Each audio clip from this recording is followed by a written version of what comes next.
ಫಲದಾಯಕ ನೀನೇ ವಿನಾಯಕ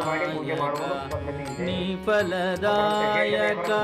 ನೀನೇ ವಿನಾಯಕ ನೀ ಫಲದಾಯಕ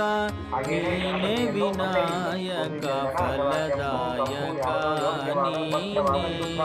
ವಿನಾಯಕ ಫಲದಾಯಕ ನೀನೇ ವಿನಾಯಕ. ಮಣ್ಣನ್ನು ತೆಗೆದುಕೊಂಡು ಆ ಮಣ್ಣಿನಿಂದ ಮಾಡಿದ ಗಣಪತಿಯನ್ನೇ ಪೂಜೆ ಮಾಡಬೇಕೆ ಹೊರತು ಕೃತ್ರಿಮವಾದ ಇತ್ತೀಚೆಗೆ ಅನೇಕ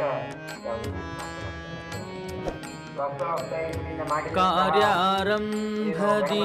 ಭಜಿಸುವೆ ನಿನ್ನನು ಕಾರ್ಯಾರಂಭದಿ ಭಜಿಸುವೆ ನಿನ್ನನು ಕಾರ್ಯ ಸಿದ್ಧಿಸೋಯ ಮಗೆ ವಿನಾಯಕ ಕಾರ್ಯ ಸಿದ್ಧಿಸೋ